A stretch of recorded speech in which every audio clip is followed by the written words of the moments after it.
नमस्कार, आजाद संवाद मीडिया में आपका स्वागत है। दिल्ली विश्वविद्यालय राहुल गांधी के दलित पिछड़े छात्रों से मिलने पर आपत्ति जताई।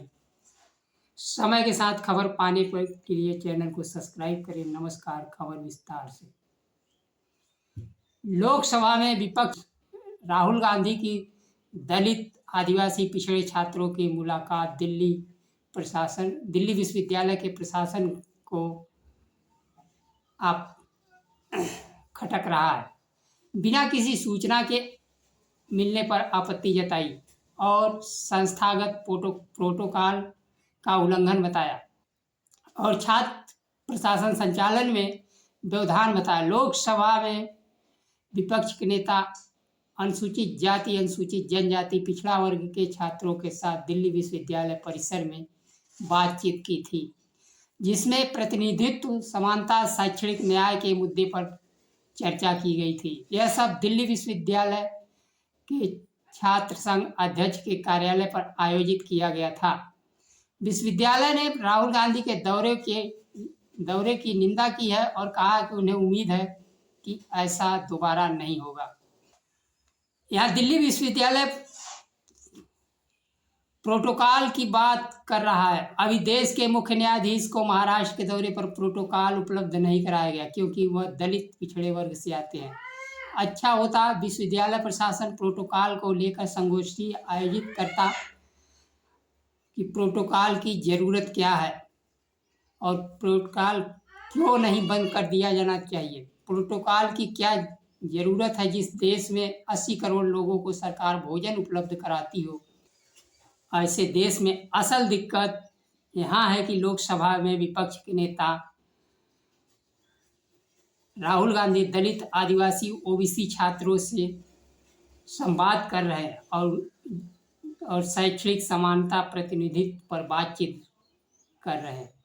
आरक्षण और नौकरी की बात हो, वंचित वर्ग के लिए विश्वविद्यालय और सरकार दोनों नहीं चाहती। पिछले दिनों दरभंगा में विपक्ष के नेता को शैक्षणिक न्याय विमर्श से रोका गया, लेकिन राहुल गांधी पैदल ही दलित पिछड़े छात्रों से मिलने पहुंच गए और कहा, हमें छात्रों से मिलने से कोई ताकत नहीं रोक सकती है।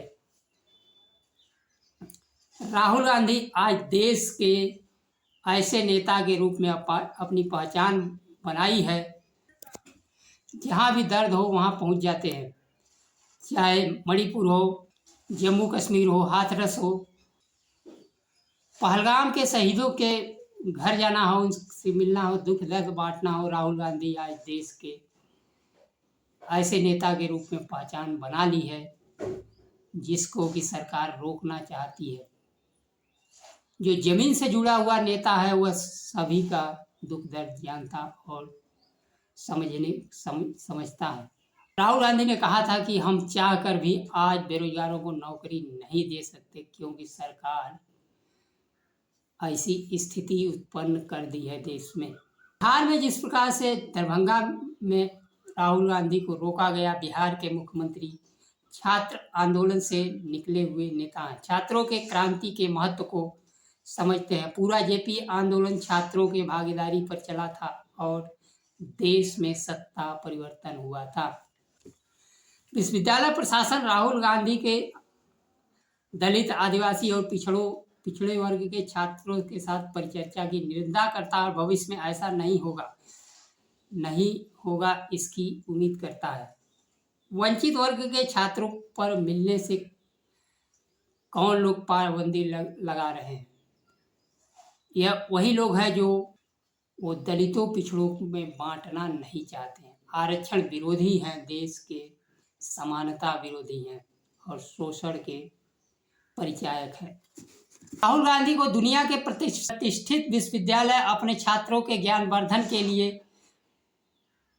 राहुल गांधी के व्याख्यान आयोजित करते हैं। देश में विश्वविद्यालय परिसर में प्रवेश पर मना किया जाता है। राहुल गांधी के शैक्षणिक न्याय कार्यक्रम में शामिल छात्रों के खिलाफ विश्वविद्यालय सख्त कार्रवाई का फरमान सुनाता है। दिल्ली विश्वविद्यालय के अध्यक्ष रौनक खत्री ने पलटवार करते हुए कहा कि ऐसा कोई नियम नहीं है जिसके तहत छात्र संघ प्रमुख को निजी अतिथि की मेजबानी करने की अनुमति लेने की विश्वविद्यालय से आवश्यकता है। यह दौरा शांतिपूर्ण तरीके से और डीसू कार्यालय के परिसर में आयोजित किया गया था, जहां मैं दिल्ली विश्वविद्यालय छात्र संघ का निर्वाचित अध्यक्ष होने के नाते किसी भी अतिथि को आमंत्रित करने का पूरा हक है। मुझे अध्यक्ष को निजी और औपचारिक अतिथि की मेजबानी करने के लिए पूर्व अनुमति की आवश्यकता नहीं है, खासकर जब सार्वजनिक सभा का गठन नहीं करता है या परिसर की सुरक्षा का उल्लंघन नहीं करता हो। पर विपक्ष के नेता को अनाधिकृत कहना तथ्यात्मक रूप से गलत है, बल्कि यह भ्रामक है और प्रशासनिक अतिक्रमण का संकेत है। दिल्ली विश्वविद्यालय का प्रेस नोट पक्षपातपूर्ण है। देश में समाज को हाशिए पर रखा गया, शिक्षा नौकरी समानता से दूर रखा गया।